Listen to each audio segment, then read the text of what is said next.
네, 안녕하세요. 한국증권TV 아나운서 고유경입니다. 네, 오늘은 레몬리서치의 김민수 대표님과 함께 제약바이오주 산업에 대해서 전반적으로 알아보고요. 또 우리가 관심 가져보면 좋을 만한 종목도 함께 찾아보도록 하겠습니다. 네, 대표님 안녕하세요. 안녕하십니까. 네, 벌써 이제 세 번째 업종이죠. 게임, 엔터, 그리고 이제 제약바이오까지 알아보려고 합니다. 원래 연초에는 특히 네. 좋아야 되는데 네. 이게 좀 좋은 건지 안 좋은 건지는 모르겠어요. 이게 또 뭐 코로나 때문에 일부 종목은 굉장히 뜨겁기도 한데 하나씩 좀 정리를 해볼게요. 네, 제약바이오 섹터는 1월 효과와 함께 좀 가야 되죠. 그러니까요. 가는 게 정석이고 가는 게 맞는데, 근데 1월 효과 자체가 없는데요, 뭐. 네, 그러다 보니까 제약바이오도 보통 보면은 업황을 봤을 때 약 한 2년 정도 없었습니다. 어떤 랠리가 특별하게 없다 보니까 올해 들어서 그래도 기대감이 높았던 게 그렇게 소외를 됐기 때문에 그럼 올해는 좀 변화가 나오지 않을까라고 많이 바라보셨는데 그럼에도 불구하고 시장 자체가 재미가 없다 보니까 여러 가지 또 이슈도 상당히 많았었죠. 네. 올해 작년 말부터 올해까지 이어지는 또 개별적인 기업들이 성과를 낼 걸로 보여졌다가 내지를 못하고 임상실험 실패 이런 게 한 중형 바이오주 쪽에서 좀 나오기 시작을 했고요. 네, 그러다가 아직까지 풀리지 않는 셀트리온에 대한 이 여러 가지 부담감들 네. 이게 그대로 작용을 하면서 제약바이오가 올라오기 좀 힘들게 만드는 지금 변화가 돼 있구나 라고 보여지고 있는데 그럼 이게 다 끝일까요? 아닐 수 있겠죠. 네. 또 어떤 변화가 들어오느냐라는 부분들도 한번 좀 체크를 하면서 어떤 제약바이오 전반적인 흐름들 짚어보겠습니다. 네, 그럼 하나씩 짚어볼 텐데 제약바이오 하면 또 이제 경기 방어주 성격이 굉장히 좀 잘 알려져 있습니다. 그리고 워낙에 이제 노령화 계속 얘기 나오고 있는데 이런 수혜를 또 받을 수가 있잖아요. 네, 그래도 앵커님은 노령화는 안 어울리시는 거 아니에요? 하지만 네, 여러분들에게 알려드리기 위해서 같이 늘 공부를 하고 있기 때문에 네. 같이 늙어간다고 그런 줄 알고 깜짝 놀랐습니다. 근데 같이 나이 들어간다. 예. 네. 방부제미모의 앵커님과는 전혀 감사합니다. 안 어울리진 하지만 네. 일단 경기 방어적이라고 볼 수 있는 게 어떤 경기와 상관이 없죠. 꾸준하게 인간의 가장 핵심적인 꿈, 생명 연장의 꿈이죠. 이런 변화가 나왔을 때 그에 따라서 기술력을 계속 보여주고 그와 함께 또 성과를 보여준다라고 하게 되면 이 부분이 꾸준한 성과를 낼 수 있겠다. 특히 아픈 거는 그리고 또 내 삶에 대한 연장은 경기와 상관이 없습니다. 오히려 약간 생존 본능이다 보니까 거기서 더 돈을 쓰고 거기서 또 약을 먹게 되고 또 치료를 받게 되고 네. 하는 이런 현상들은 꾸준하게 앞으로 더 늘어날 수밖에 없을 거고요. 네. 또 이제 선진국일수록 더 강하게 이런 현상들이 나올 거고 거기다가 또 소득이 높을수록 또 나오는 변화가 있을 거고 이런 차원 쪽에서 또 국가 전반적으로 노령화 즉 나이가 점점 들어가는 그런 인구 구조로 바뀌게 되면은 아무래도 여기에 지출해야 될 사회적 비용들도 많다 보니까 그에 따른 최대 수혜는 제약 바이오 관련된 섹터다라고밖에 볼 수 없는 흐름이기 때문에 지금 트렌드는 맞죠. 네. 지금 섹터와 관련된 트렌드는 지금의 변화에 맞출 수 있는 구조다라고 보여지고 있는데 그런데 그렇게 맞춰갈 업체들이 어디가 있겠느냐 이걸 확인하는 게 중요하겠죠. 그렇죠. 네, 그래서 정확하게 보게 되면은 저희가 보통 제바라고 합니다. 제약바이오. 네, 네. 그렇게 얘기하는데 좀 구분은 해야 되겠죠. 제약 섹터와 바이오 섹터가 좀 약간 성격이 다르다고 봐야 할 것 네. 같습니다.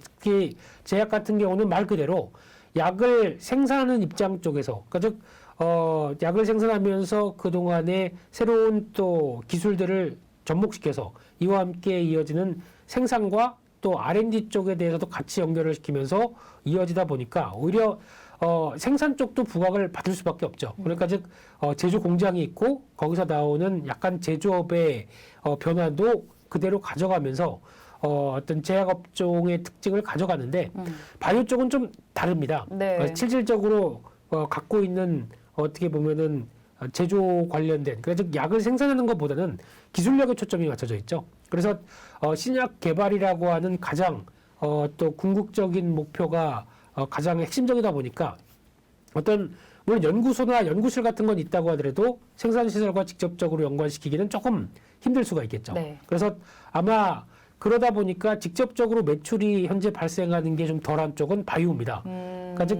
실적 관련된 쪽에서 바이오 얘기는 못하는 부분들이죠. 뭐 바이오주는 실적 보면 안 된다. 뭐 이런 얘기도 많이 하시고. 그렇죠. 그 대신에 신약이 성과를 낸다. 신약 개발이 한 방이다. 라는 쪽에 변화가 와서 거기서 이제 추가적으로 기술 수출하고 그 다음에 나온 기술 가지고 다른 제약업체 쪽에 위탁을 하고 그러니까 이게 여기서 나오는 게 CMO가 또 여기서 나오기 시작하죠. 그래서 이렇게 되면은 이제 생산 체계가 구축될 텐데 그 전까지 바이오는 기술력만 계속 바라본다라고 하다 보니까 약간 차이는 있겠죠. 그런 차원에서 바이오주를 볼 때 가장 핵심적인 내용들은 쉽게 말씀드리면은 기술력하고 자금 모두가 필요하겠죠. 네. 특히 기술을 계속 개발하기 위해서 돈을 누가 대줘야 되는 현상들. 그러니까 누가 대줄 주주들이 대줘야 되겠죠. 네. 그래서 뭐 CB라든가 아니면은 유상증자라든가 여러 가지 자금 조달을 통해서 그동안 충분하게 기술력을 뽑아낼 수 있을 정도로 네. 좀 끌어가는 게 가장 중요하기 때문에 그럴 정도의 자금력들을 보여주느냐라는 부분들도 바이오 쪽에 가장 큰 핵심이 아닐까 생각이 되고 있습니다. 네, 이렇게 해서 전반적으로 좀 짚어봤는데 네. 앞서서 이제 제약과 바이오도 나눠야 된다고 말씀을 주셨는데 그 중에서도 또 이게 세분화가 되전 진짜 많이 또 어렵게 그렇죠. 네, 네. 하나씩 해볼까요?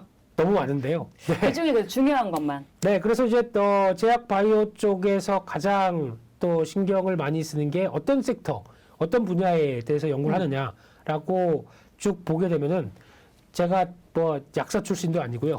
네, 의사 출신도 아닌데 이런 얘기 쭉 드려서 죄송하지만 그래도 그냥 주식을 분석하는 입장 쪽에서 이런 분야가 있다라고 봐야 될 것 같은데 네. 가장 먼저 나오는 게 각종 암이죠. 이쪽은 아직까지 인류가 이 코로나19 관련된 백신이나 치료제 개발하는 데도 상당히 많은 시간이 걸렸던 만큼 네.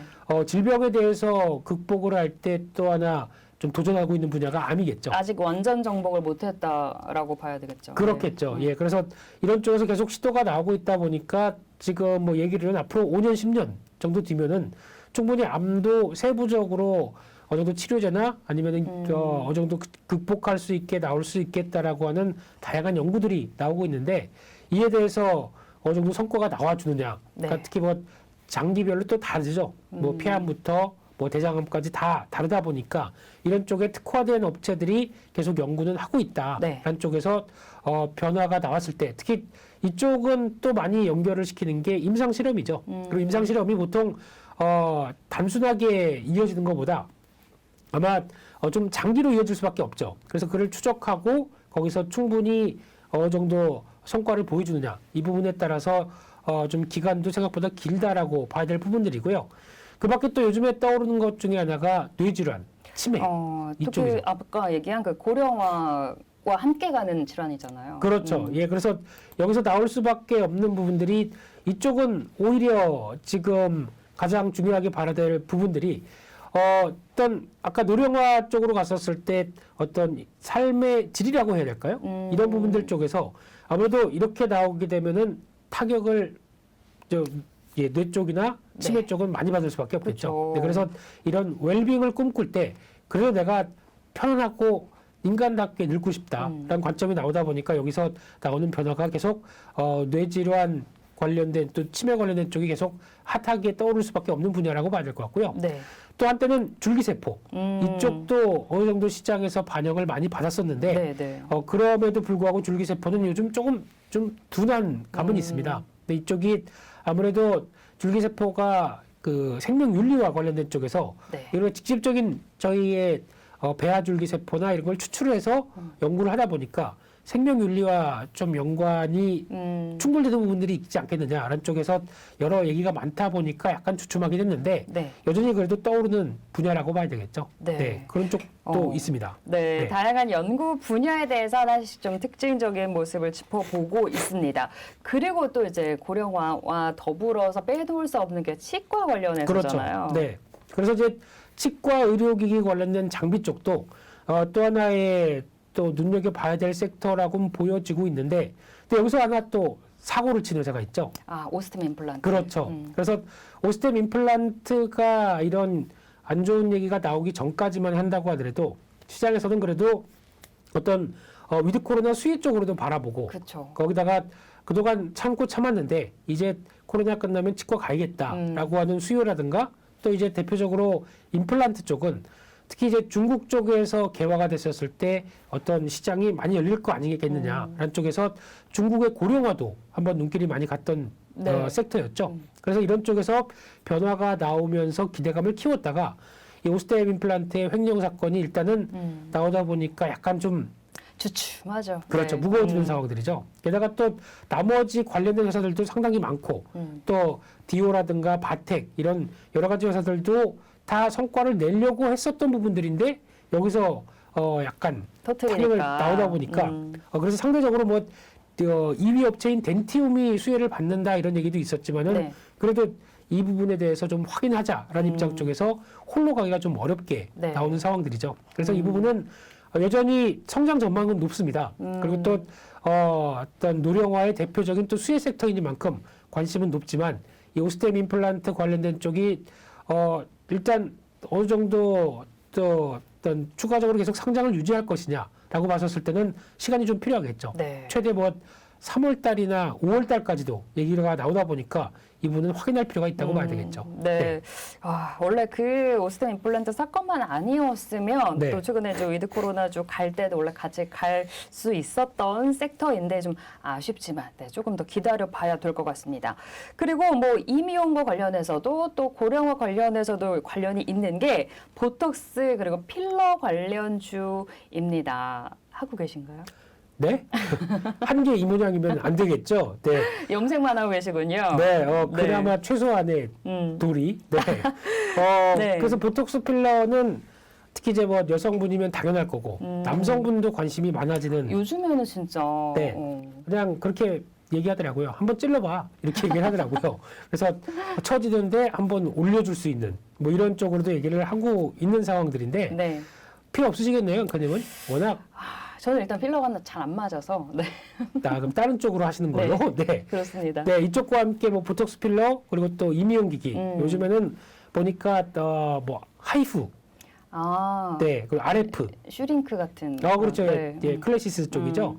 그래서 이런 고주파 그 쪽이나 아니면 초음속 네. 이쪽을 레이저. 통해서 레이저를 통해서 여러 가지 또 기기들이 상당히 많이 발전하다 보니까 이제 이것도 보통 그냥 가서 한번 진료받고 끝나는 게 아니죠. 뭐 10회권, 뭐 20회권 이렇게 끊어서 좀 괜찮아진다 싶으면은 또 계속 사용할 거고 네. 그러다가 또 안 맞다 좀 관리가 뜸하다 그러면은 주변에서 그러죠.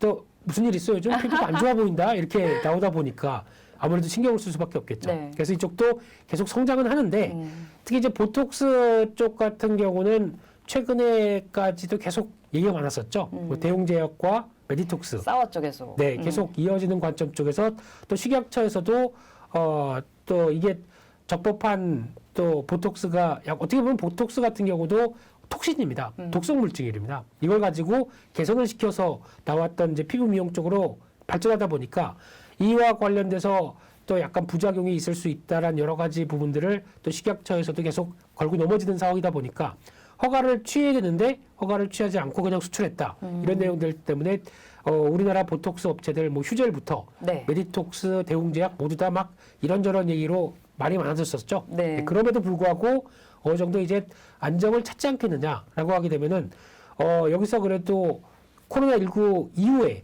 네. 그래도 위드 코로나와 함께 바라볼 수 있는 또 피부 미용과 관련된 또 하나의 섹터다라는 쪽에서 이쪽과 이미용 기계 쪽은 좀 더 관심 있게 봐야 될 것 같습니다. 네. 보톡스 필러 그리고 이미용 기기 같은 이미용 의료 쪽은 계속해서 좀 관심 영역에 놓고 봐야 될 것 같습니다. 네. 그리고 얘기해볼 또 섹터가 mRNA 세포 치료제입니다. 그렇죠.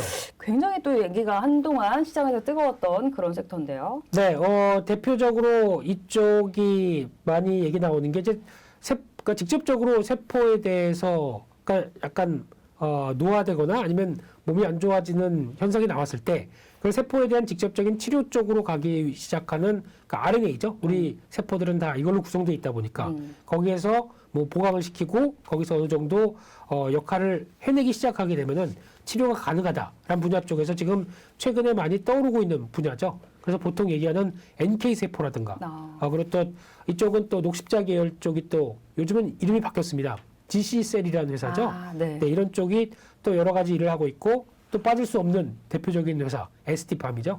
네, 이쪽도 이제 증설을 계속하면서 이 세포 그 치료제 관련된 세포 배양과 여러 가지 흐름들을 앞으로 주도적으로 이끌겠다라는 쪽에서 앞으로 성장에 대한 기대감이 높겠죠. 네. 그래서 여기서는 이제 중요한 세포 치료제 기술들이 계속 확인이 되면서 이와 함께 커질 수 있는 분야를 이끌어가는 게 가장 중요하지 않을까라는 쪽으로 바라보시면서 네. 또 확인해야 될 것 같고요. 또 그 밖에는 코로나19 쪽도 있죠.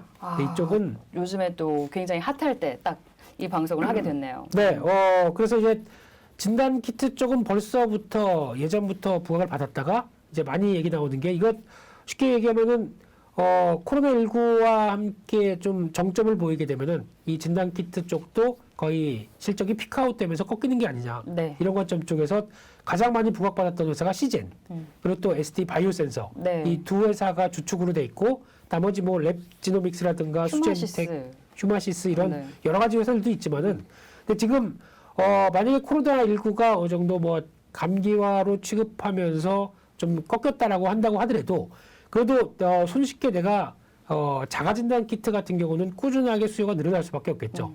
특히 많이 풍토병식으로 됐다고 하더라도 내가 걸렸는지 안 걸렸는지 확인하기 위해서는 이런 키트가 필요하다라는 관점으로 보게 되면은 거기서 나올 수 있는 수요는 여전히 꾸준하다라고 봤었을 때 네. 매출이 쉽게 꺾이지는 않겠구나라는 쪽에 대한 변화는 이어지되 그래도 확진자 수가 의미 있게 폭증하면서 같이 진단 키트 주들에 대한 어떤 모멘텀들도 같이 나오게 되면 네. 여기는 추격 매수가 아니라 상대적으로 그러니까 쉽게 말씀드리면 평범하게 움직이다가 갑자기 올라온다. 그러면 매도자를 찾았다가 다시 모멘텀 없을 때 하는 게 더 좋은 네. 전략이 아닐까 생각되고 있고요. 네네. 네, 그래서 아마 자가진단 키트 중심으로 바라보시는 게 좋겠다라고 하게 되면 지금 현재 주말까지 해서 녹화일 기준으로 주말까지 해서 네.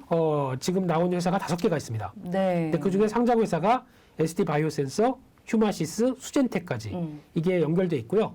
또 하나 레피젠이라는 회사가 하나가 더 있는데 이쪽은 경남제약 쪽이 유통을 하다 보니까 네네네. 한 4개 회사 정도가 그래도 영향권을 끼치고 있구나라는 정도로 바라보시되 그런데 모멘텀 강할 때 추격 매수는 하지 말자. 네. 그러면은 오히려 약간 변동성이 노출된다라는 관점 쪽에서 바라보셨으면 좋겠고요. 네. 또 하나 치료제 쪽도 떠오르는 분야였죠. 그쵸. 근데 약간 선점이 국내 업체들은 조금 늦었고 거기다가 이제 경구용 치료제까지 나오기 시작하면서 대표적으로 화이자, 머크 이쪽에서 나왔던 치료제가 이제는 처방도 계속 하고 있죠. 이런 쪽에서 나왔을 때 국내에서도 하나 치료제가 있었으면 하는 바람인데 아마 지금 셀트리온이죠. 이쪽을 비롯해서 몇몇 업체들은 계속 시도를 해서 뭔가 또 성과를 내려고 하는데 약간 좀 약합니다. 그래서 아마 선점에 대한 기회는 놓쳤기 때문에 이쪽에 대한 치료제 모멘텀이 크지는 않을 수 있겠다. 네. 한쪽도 염두를 해두시고 보시게 되면 그래도 진단키트 쪽 또 진단 키트. 아마 치료제 관련돼서 일동제약이 봄에 또 일본과 같이 일본 제약사와 손잡고 성과를 내겠다라고 지금 나오는 입장인데 아직 모르겠습니다. 구체적으로 어떤 기술이고 어떤 변화인지 모르겠는데 시장에서 막 움직이긴 하거든요. 네. 근데 너무 기대를 키운 채 바라보기는 조금 어렵다 이렇게 봐야 될 것 같습니다. 네, 코로나19 진단 키트주 그리고 치료제 관련주 최근에 시장에서 관심이 굉장히 뜨거운데요. 그 부분을 시원하게 쭉 정리를 해주셨습니다. 네. 또 그리고 우리가 살펴볼 게 연말 연초 때 이제 로봇 관련주가 굉장히 또 뜨거웠는데 수술 로봇도 있잖아요. 그렇죠. 이것도 이제 제약바이오 쪽에 바이오 쪽에 속할 수 있으니까 한번 짚어봐야 될 것 같아요. 네, 근데 이쪽은 앞으로 떠오르는 분야인데 지금 먼저 적용돼서 움직이는 경우도 있고 또 아직 아닌 경우도 있다고 하더라도 아마 또 지금 그렇다고 해서 관련된 종목들이 뭐 몇 개 있다고 하는데 대표적으로 뭐 큐렉수 예, 이런 회사들이나 또 복강경 수술 로봇을 우리나라로 최초로 만들었던 미래 컴퍼니. 근데 이런 쪽은 본업은 따로 있죠. 네, 그런 관점 쪽에서 수술용 로봇 전문 회사는 아닙니다. 하지만 로봇 관련된 쪽이 워낙 핫하게 뜨거워지다 보니까 네. 이쪽에 대한 기대감도 같이 연결돼서 나올 수 있는 분야고 네. 특히 이제 수술용 로봇은 쉽게 말씀드리면 인간이 하기 힘든 대표적으로 미세혈관이라든가 이런 쪽에서 또 아무리 솜씨가 좋은 의사라고 하더라도 갑자기 또 그날의 컨디션에 따라서 그럴 수 있죠. 아니면 또 눈이 침침해서 노안이죠. 네, 이런 여러 가지 현상 때문에 아무래도 이런 정밀한 수술 쪽에서의 보조가 필요하다라고 하게 되면 발달될 수밖에 없는 분야겠죠. 네. 네, 게다가 또 이런 부분뿐만 아니라 재활용 관련된 쪽도 있겠죠. 특히 내가 허리가 안 좋은데 네. 허리를 보강시켜주면서 계속 움직이게 만드는 이런 로봇이라든가 네. 이런 여러 가지 쪽에 앞으로 어떤 헬스케어와 관련된 로봇이나 또 어떻게 보면 반려용 로봇도 반려견 이런 로봇도 로봇 강아지 같은. 그렇죠. 네. 그런 것도 일단 같이 끌고 다니면서 내가 운동을 할 수 있는 거 아닙니까? 그렇죠. 네. 그래서 또 빨리 달리면 나도 빨리 뛰어야 되겠죠. 근데 그냥 기존의 강아지는 아무데나 막 쉬를 하는데 그럴 필요도 없고 그러다 보니까 약간 나의 운동을 보조할 수 있는 이런 보조용 로봇 같은 경우도 아마 또 각광을 받는다. 진짜 무궁무진하네요. 거기까지 생각하니까. 네, 그래서 이제 로봇이라는 분야가 지금 시장에서도 많이 핫하게 떠오르는데 네. 저희는 단순하게 로봇 하게 되면은 그냥 뭐 교육용 완구 로봇 뭐 이런 쪽으로만 한정돼서 로봇 청소기 이거는 아주 극한 일부 중에 하나겠죠. 근데 이 제약 바이오 섹터, 특히 헬스케어 섹터에서도 로봇은 많이 쓰일 수 있겠다 이렇게 바라보고 있습니다. 관련적 지금 좀 관심 가져볼 만한 그런 종목도 있을까요? 실적하고 쭉 봤었을 때 앞서 몇 종목은 말씀드렸었는데 근데 그렇게 크게 부각을 안 받는 것 같습니다. 그래서 이쪽은 앞으로 계속 좀 더 성과가 나와야 될 분야가 아닌가 싶습니다. 그럼 그냥 이런 게 있다. 그냥 정도까지만 좀 알아두시면 될 것 같고요. 네. 그리고 이제 마이크로 바이옴, 그린 바이오라고도 하는데 이건 정확히 뭔가요? 그러니까 마이크로바이옴 쪽도 특히 한 번에 지금 CJ 쪽에서 회사를 인수하다 보니까 시장에서 많이 좀 뜨거웠었던 대표적인 흐름들이고 또 이제 우리 몸에는 이런 대장균이라고 하는 여러 가지 미생물들이 살고 있죠.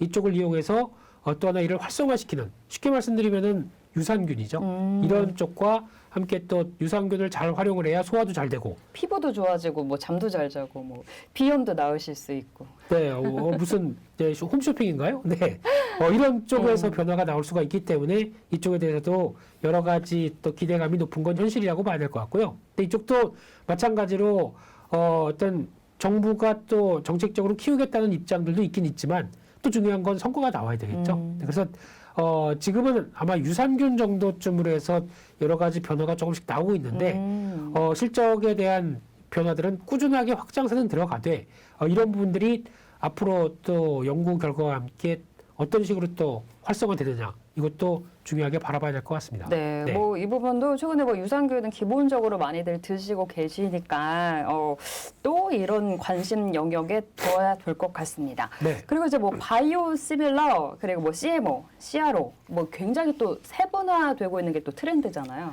네, 그래서 일단 바이오주를 볼 때 또 하나 새로운 섹터라고 보게 되면 국내 업체들이 만들어가는 또 하나의 장이라고 봐야 되겠죠. 그런 쪽이 일단 바이오시밀러 같은 경우는 대표적으로 셀트리온을 비롯해서 업체들이 끌어가고 있는 상황들인데 원래 복제약이라고 그러죠. 네. 그러니까 원래 약이 있습니다. 그러니까 특히 이게 제약사가 돈을 많이 들여가지고 이 특허 기간을 보통 한 10년에서 뭐 20년 이런 식으로 계속 끌고 가면서 잘 마무리가 되는 시점 쪽에서 마무리가 끝나게 되면 특허의 기간이 사라지죠. 그러니까 누구나 다 만들 수 있는데 그 권리를 복제를 그러니까 사다가 복제를 해서 또 다시 비슷한 효과를 나올 수 있게 만들어 간다라고 하다 보면 이게 바이오시밀러의 영역으로 바뀌는 거고 그런 쪽에서 이런 어느 정도 성과를 내는 업체들 같은 경우는 솔직히 과거 같은 경우는 독점적인 지위를 제약사가 이어갔다라고 하게 되면 그보다 더 바이오시밀러 업체들은 거의 약효는 비슷한데 좀 더 다양하게 그리고 또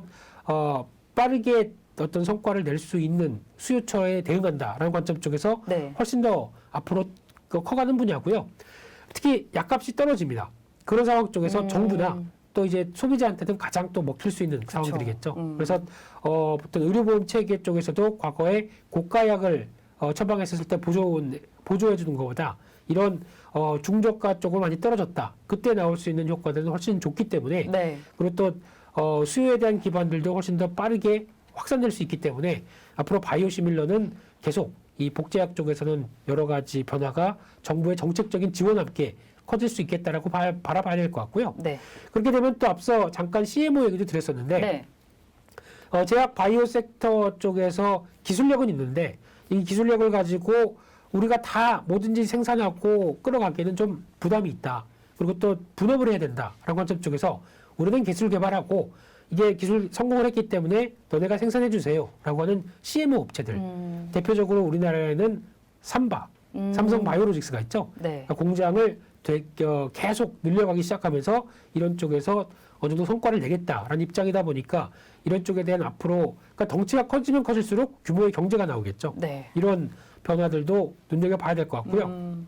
마지막으로 CRO라고 하는데 그래서 지금 CMO나 CRO를 같이 겹쳐서 그러니까 생산도 하고 임상시험도 하고 이런 쪽까지 같이 이어지는 CMRO 같은 경우도 나오고 있고요. 네. 근데 CRO 같은 경우는 임상시험만 대신해 주는 거. 그러니까 즉 기술은 완벽한 것 같습니다. 근데 이걸 내가 임상실험까지 꾸준히 가기에는 아직 내가 우리 자원이 좀 부족합니다. 네. 그러면은 임상시험만 따로 해주세요라고 위탁할 수 있겠죠. 그런 위탁 기관들 같은 경우도 지금 시장에서는 계속 커지고 있는 분야다라고 네. 보여지고 있습니다. 네, 이렇게 바이오 시밀러 분야까지 체크해봤고요. 그리고 제약 바이오주는 뭐 앞서서도 뭐 정부 그런 얘기를 해주셨는데 정부 정책의 영향을 진짜 많이 받는 그런 섹터이기도 합니다. 뭐 건강보험 그리고 정책적으로 뭐 이런 정책 저런 정책도 많이 내고 있기 때문에 짚어봐야 되는데 건강보험 관련해서는 또 세계에 또 올랐다고 여기저기 불만이 많이 들리기도 해요. 네, 정부 정책과 관련된 부분 어떤 거 체크해 볼 수 있을까요? 네, 정부는 당연히 이런 제약 바이오 섹터를 지원할 수밖에 없겠죠. 왜냐하면 국민들의 건강과 복지 차원에서도 그렇죠. 네. 그럴 수밖에 없는데 근데 이제 건강보험도 이거를 확대를 하면서 전 국민들이 다 커버를 할 수 있게 만들어 가기는 하겠지만 왜 올렸죠?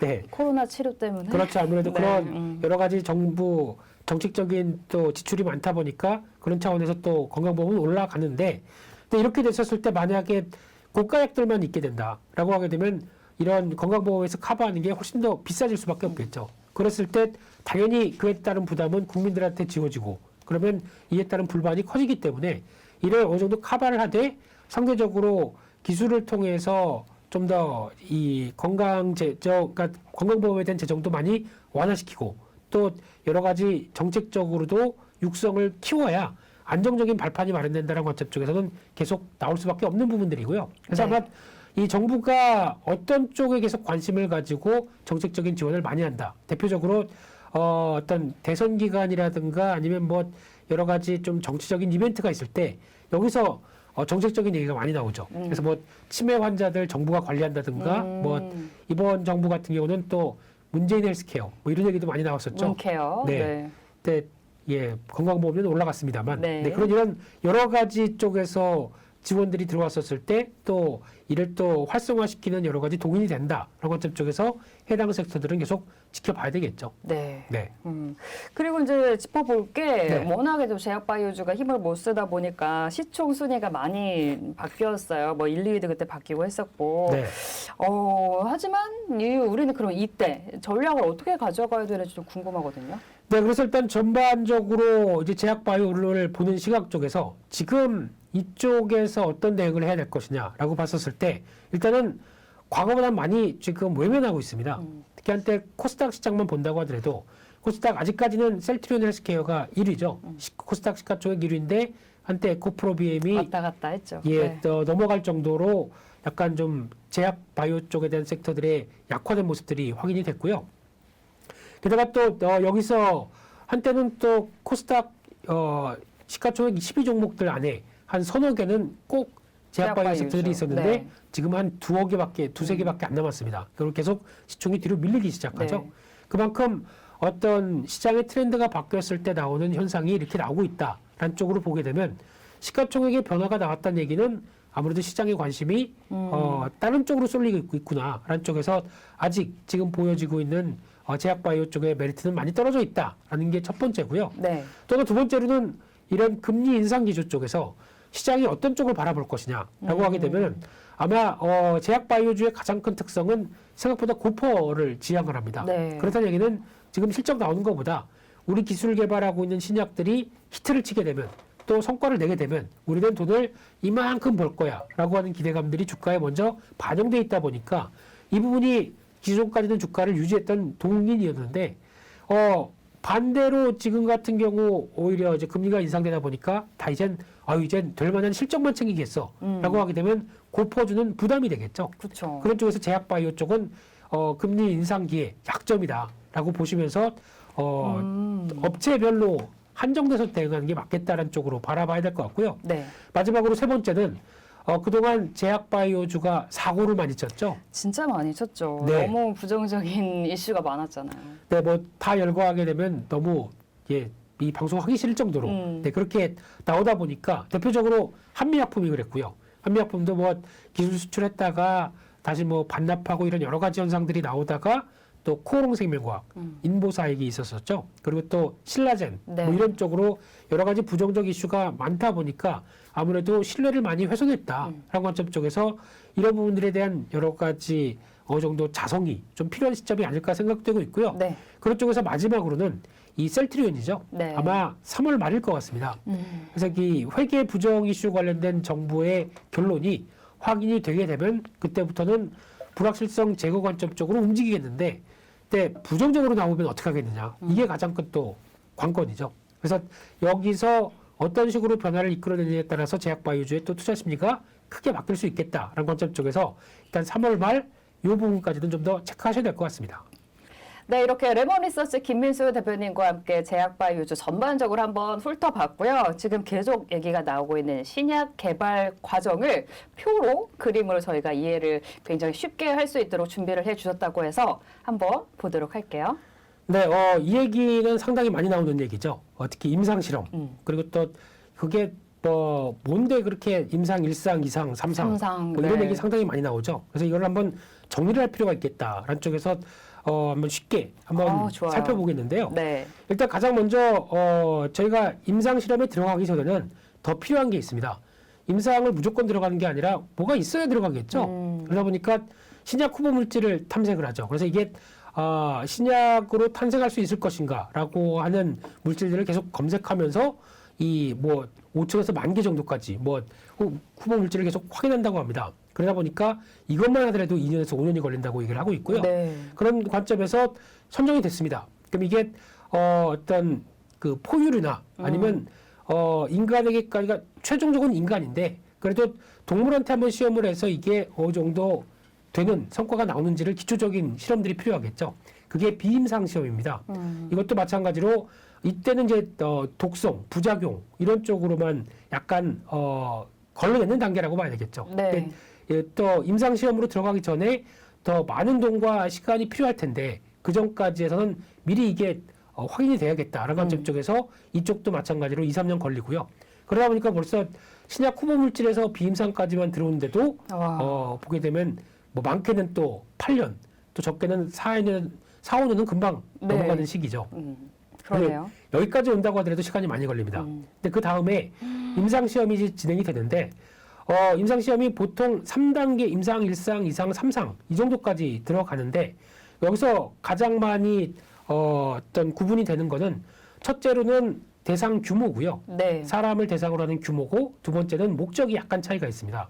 그래서 첫 번째 임상 1상 같은 경우는 100명 정도 내외를 그 대상으로 해서 이어지고 있는 상황들인데 중요한 게 이제 건강한 사람. 그러니까 즉 어떤 안전성이 목표다 보니까 거기에 걸릴 수 있는 흐름들이 임상 1상에 많이 초점이 맞춰져 있다라고 봐야 될 것 같고요. 네. 그다음에는 약간 중소규모의 환자를 대상으로, 즉 임상 2상부터가 중요한 게 직접적인 증상을 갖고 있는 환자에 대해서 이제 약이 처방되기 시작하기 때문에 네. 1상까지는 그렇게 크게 영향을 못 미치는데 2상부터가 이제 중요하게 데이터가 확인이 돼야 의미 있는 신약 개발이 나올 수가 있겠죠. 네. 그래서 거기서 목적은 이제 최적 이제 용약이라든가 용법 같은 경우가 여기서 결정이 되는 단계다 보니까 가장 핵심은 임상 2상 결과가 그래서 중요하다. 그래서 보통의 경우는 신약 개발을 해서 임상 2상에서 어느 정도 성과가 나오게 되면 여기서 어떤 바이오주 같은 경우는 그동안까지라도 적어도 뭐 10년 넘게 기술을 끌고 왔는데 돈이 좀 많이 없을 거 아닙니까? 그러면 이를 자금 부담을 해소하기 위해서 여기서 기술 수출 계약을 많이 합니다. 네. 그래서 이걸 수출을 해서 거기서 돈을 끌어와서 나머지 3상과 신약 허가까지 들어갈 수 있게 여러 가지 변화를 끌어가는 현상들이 높죠. 그래서 결국은 임상 2상까지가 제일 중요하다. 이게 가장 큰 핵심이고요. 네. 그래서 2상이 끝났다. 성공적이었다. 그러면 3상에 대한 기대감이 훨씬 더 커집니다. 그쵸. 네, 그래서 이때는 환자를 아주 많은 숫자를 또 1,000명에서 5,000명까지 대상으로 하고요. 이러다 보니까 비용은 상당히 많이 들어갑니다. 네. 그런 쪽에서 목적은 이제 지금까지 1상이나 2상에서 했던 모든 효능 효과, 안전성 이런 것 부분까지 다 확인해서 거의 여기서 끝내려고 하는 상황들이 높죠. 네. 그래서 뭐 보통은 또 임상에서 2상에서도 A, B 이렇게 나뉘기도 하는데 이런 쪽보다 가장 결과론적으로는 2상에서 3상을 넘어갈 수 있느냐라는 부분들이 상당히 중요하고요. 근데 또 하나 중요한 게 성공률을 보게 되면은 지금 계속 그동안에 비임상 시험에서 나왔던 성공률 60%대, 또 그 중에서 30%대, 이 중에서 또 58%대 이렇게 들어가다 보니까 처음에 후보 물질을 만들고 임상 3상까지 들어갈 때 성공한다 확률이 뭐 1, 2%밖에 안 된답니다. 그러네요. 네, 그러다 보니까 상당히 어려운 이게 네. 신약 개발이 그냥 쉬운 게 아니다. 지금처럼 업체들이 많이 어떤 될 줄 알았는데 실패하고 부작용들이 있고 하는 현상들은 어찌 보면 당연할 수 있는 참 어려운 길이다라고 보는 게 더 맞다고 봐야 될 것 같고요. 네. 그다음에 이제 나머지는 신약 허가 신청이나 승인, 대표적으로 미국 FDA나 또 유럽은 CE, 네. 또 한국은 식약청 이런 네. 쪽으로 나오죠. 그래서 결국은 시판이 들어가는데 시간 같은 경우도 쉽게 말씀드리면은 뭐 한 20년 가까이 걸릴 수 있는 기간들이고 그러네요. 최장으로요. 네, 그리고 그 사이에서 수많은 실패가 있을 수 있고 적어도 임상 2상까지 통과하느냐, 임상 2상까지 들어왔을 때 약 한 10% 초기 대비해서 한 10% 정도까지는 들어온다고 하더라고요. 네. 근데 그 3상에서 또 많이 탈락하는 경우도 있고 네. 그러다 보니까 이런 여러 가지 절차를 봤을 때 제약바이오 쉬운 건 아니구나 하는 생각은 좀 하셔야 될 것 같습니다. 네, 네. 이렇게 신약 개발 과정을 그림으로 한 표로 정리를 해주시니까 눈에 쏙 들어오는 것 같아요. 정말 쉽지 않은 길이구나 하는 생각이 듭니다. 짧게는 7, 8년에서 길게는 정말 20년까지 걸릴 수 있는 신약 개발. 그래서 제약바이오주는 조금 힘들기도 하지만 또 성공만 한다면 엄청 큰 수익을 가져다 주는 것 같아요. 그래서 또 좋아하시는 분들은 굉장히 좋아하고 두려워하시는 분들은 굉장히 많이 두려워하는 그런 섹터인 것 같습니다. 그래서 저희 이 콘텐츠가 그런 분들에게 좀 많이 도움이 되셨으면 좋겠고요. 전반적으로 정리를 쭉 해봤으니까 그러면 공략주, 관심 가져볼 만한 제약바이오 중에 관심주를 하나씩 알아보도록 하겠습니다. 오늘 세 종목을 관심주로 가지고 오셨어요. 첫 번째 이제 제약바이오 관심주가 셀바이오텍입니다. 네, 들어볼게요. 네, 일단 바이오 쪽에서도 그래도 이제 금리 인상기라고 하게 되면 좀 실적을 챙기게 할 거 아니겠느냐. 그쵸. 네, 그렇기 때문에 어느 정도 성과가 나오고 있는 업체 쪽으로 말씀을 드려보게 되면요. 첫 번째가 셀바이오텍입니다. 이 회사는 쉽게 얘기하면 앞서 말씀드렸던 마이크로바이옴 이쪽과 관련돼서 이 유산균 쪽의 강자죠. 듀오락. 네. 한때 또 홈쇼핑에서도 많이 판매하고 네. 인기가 있었는데 이 회사가 실적이 잘 나오다가 아마 아메인가요? 이쪽으로 들어갔던 물량들이 약간 중단되다 보니까 좀 힘들었었죠. 네. 그러다가 다시 매출처를 찾기 시작하면서 이제 서서히 매출이 회복되는 기조가 나왔던 게 작년 하반기부터 눈에 띕니다. 그렇게 되면은 예전만큼의 수준은 아니라고 하더라도 이 부분이 서서히 이제 반영되면서 이어지겠죠. 게다가 실적도 이제 회복되는데 그동안의 실적이 뭐 적산할 정도로 안 좋은 게 아니었기 때문에 재무 구조도 상당히 양호한 어떤 바이오주에 속하고 있고요. 그러다 보니까 지금 초점을 맞추는 게 차트를 보게 되면 낙폭 과대로 일단 맞춰야 될 것 같습니다. 네. 이 월봉인데요. 과거에 한때 뜨겁게 뭐 6, 7만 원대까지 갔던 주가가 지금 거의 이 정도까지 내려가게 되면은 많이 훼손을 받았다고 봐야 될 것 같고요. 그렇지만 이제 매출 회복세가 이어진다라고 하게 되면 이제 조금 더 주가에 대한 변화가 나올 때가 되지 않았나 라는 관점 쪽에서 실적 변화가 나왔을 때는 주가도 한번 반응할 가능성이 높다라는 쪽에서 좀 긴 시각 쪽에서의 월봉 흐름들 한번 체크를 하면서 보셨으면 좋겠고요. 네. 저는 두 번째로는 눈길이 가는 게 휴온스라는 회사입니다. 휴온스 하게 되면은 앵커님 잘 아시는 뭐 다이어트 안 하셔도 되는데 앵커님은 이런 거 필요 없으신데 필요합니다. 네, 필요하고요. 비만 치료제 쪽에 음. 강점이 있었던 상황들이죠. 그리고 또 휴온스 하게 되면 다른 약간 뭐 주사제라든가 여러 가지 다양한 쪽의 매출 구성도 있는데 네. 가장 눈에 띄는 건 비만 치료제 이쪽이 어. 한때 부각을 받았었고 여전히 매출이 잘 나오고 있는데 주가는 그와는 상관없이 상당히적으로 좀 부진한 게 좀 눈에 띄고 있고요. 네. 그래서 휴온스나 휴온스 글로벌 모두 다 지주회사와 휴온스 모두 실적 변화는 꽤 괜찮은데 아직 주가가 이를 반영을 덜하고 있다는 관점 쪽에서 꾸준하게 우상하는 실적을 보자라는 쪽으로 포인트가 맞춰져 있고요.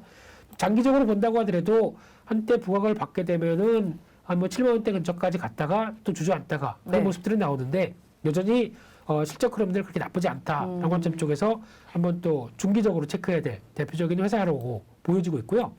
또 마지막으로는 앞서 잠깐 말씀드렸던 임용기기 쪽에 강자 루트론육입니다. 이 회사 같은 경우는 그렇게 잘 알려지진 않았지만은 우리나라에서 국내 1위의 레이저 피부 치료 기기로 알려져 있습니다. 시장 점유율 한 20% 차지를 하고 있고요. 저희가 뭐 클래시스를 많이 알고 있는데 클래시스보다 훨씬 더 시장 점유율이 높습니다. 훨씬 더 오래된 회사 아닌가요? 오래됐죠. 네. 그래서 레이저 치료기기 쪽의 강자로 알려져 있는 상황 쪽에서 이번에 작년 같은 경우 보다 보니까 한 하반기 때 특히 12월 달 수출이 전년 동기 대비해서 70%가 늘어나더라고요. 근데 이 회사가 강점이 있는 게 수출 쪽에서 북미나 유럽 쪽의 수출이 상당히 높거든요. 네. 근데 그쪽이 주문이 늘어나고 있다라는 얘기는 그쪽은 벌써 위드 코로나를 준비하고 있다는 과정이 아닐까요? 그래서 그런 쪽에서 성과가 나오고 이제 다른 국가들도 우리도 위드 코로나 쪽으로 가기 시작하면서 나오는 임용 치료 쪽에 기기를 계속 늘려간다라고 네. 하게 되면 앞으로 더 성장세가 구가될 것이다 라는 관점들인데 단기적으로 좀 오르다 보니까 또 추격 매수하기는 좀 그렇죠. 그러다 지금은 보니까 환기 종목으로 나오네요. 투자 환기 종목. 네, 과거에 3, 4년 정도쯤에 나왔던 부분들인데 이걸 아직 못 떨어뜨리고 있네요. 그러니까 관리 종목 전 단계라고 얘기하는데 기업들 내용 보니까 뭐 전혀 그거에 해당될 사항은 아닌 것 같고 뭐 조만간 떨어지지 않을까 생각됩니다. 걱정할 필요는 없네. 그거는 아닌 것 같습니다. 네. 이렇게 해서 제약바이오주 중을 관심 종목으로 셀바이오텍, 휴온스, 루트로닉을 짚어주셨어요. 이제 금리 인상기기 때문에 제약바이오주를 공략을 할 때도 이제 성과, 실적이 중요하다 얘기를 주시면서 실적에 받쳐주는 종목들로 이제 꼽아 오신 것 같습니다. 또 루트로닉은 이제 뭐 수출도 잘 되고 있다 네. 이런 얘기를 해주셨는데 뭐 어느 정도로 잘 되고 있나요? 아까 잠깐 말씀드렸듯이 벌써 작년 말에 한 70% 이상 전년 동기 대비해서 늘어날 정도로 규모가 커지고 있고요. 그런 쪽에서 워낙 연간 단위로 보게 되면 꾸준하게 성장세가 이어지는 관점 쪽에서의 수출 변화라고 하게 되면 이런 루트로닉뿐만 아니라 뭐 하이로닉, 뭐 또 작은 회사라는 뭐 비올 이런 회사들 같은 경우도 꾸준하게 실적 변화가 나오고 있고 성과를 내는 업체들이 있기 때문에 아마 이런 세부적으로 들어가게 되면은 임용 기기 쪽에서 아마 종목들이 한 10개 안쪽으로까지 나올 겁니다. 네. 이런 회사들이 하고 있는 분야들도 한번 체크를 해보시고 아마 리오프닝 쪽에서 또 하나의 섹터로 자리 잡으면서 움직일 수가 있기 때문에 이런 종목들은 관심 갖고 특히 요즘에는 제이시스 메디칼이라는 회사가 또 많이 각광을 받고 있죠. 네. 또 골드만삭스인가요? 여기선 목표가를 상당히 높게 부르면서 뭐 기대감을 키우고 있는 대표적인 회사인데 이런 쪽도 성과가 나오게 되면 이에 따라서 변화가 나올 수 있겠죠. 그래서 이런 어떤 성과를 내고 있는 임의용 기기는 앞으로 관심이 높다 이렇게 봐야 될 것 같습니다. 네, 이렇게 해서 임의용기기 관련주까지도 성과 잘 나오고 있는 부분을 짚어주셨고요. 그리고 지금 김민수 대표님께서 살짝 얘기를 안 해주신 부분이 네, 최근에 이제 기술 이전이 15조나 된다고 사상 최고라고 이런 얘기가 나오고 있거든요. 뭐 네. 빅파마는 많지 않지만 이런 기술 이전이 점차 확대되고 있다는 거. 주가는 못 가고 있지만 그래도 우리 관심 가져봐야 될 부분인 것 같거든요. 그렇죠. 일단 앞서 말씀드렸듯이 임상 2상에서 3상 넘어갈 때 대부분의 바이오 업체들 같은 경우는 이런 기술 이전 계약을 체결을 시키기를 권합니다. 왜냐하면 이를 통해서 우리 회사가 가지고 있는 약간 좀 자금적인 문제를 많이 해결하고 거기다가 또 하나 중요한 거는 나의 위상이 달라지죠. 우리는 그쵸. 우리 회사가 이런 걸 통과를 시켰기 때문에 그냥 저희가 과거에 보게 되면은 이제 몇몇 업체들 같은 경우도 어느 정도 성과가 날 때 보통 이제 본인들의 회사를 홍보하는 목적 쪽에서 임상 1상 통과만 한다고 하더라도 여러 가지 또 어떤 공시도 하고 또 기업 IR도 하면서 많이 홍보를 했었는데 근데 이 사항을 넘어가면서 기술 수출까지 한다. 얼마나 큰 호재로 작용하겠습니까?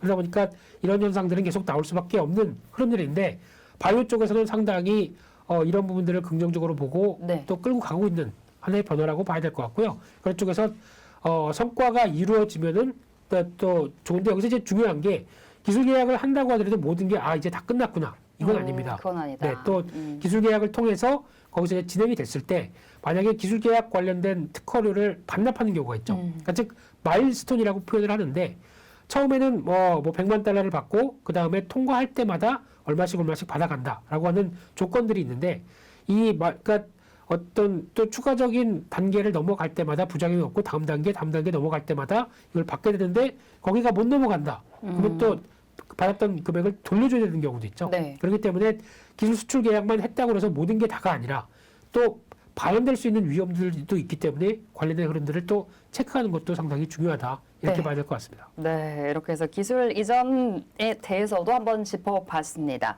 네, 레몬 리서치의 김민수 대표께서 오늘 제약바이오주 산업에 대해서 좀 전반적으로 짚어주시면서 신약 개발 과정도 쫙 정리를 해주셨고요. 그 중에 관심 종목으로 셀바이오텍, 휴온스, 루트로닉 이렇게 세 종목도 꼽아주셨으니까 여러분 많이 좀 관심 가져보시고 제약바이오주 투자하시는데 도움이 되시면 좋을 것 같습니다. 네, 함께 인사드리고요. 다음에 더 좋은 내용 가지고 찾아오도록 하겠습니다. 네, 시청해주신 여러분 감사합니다.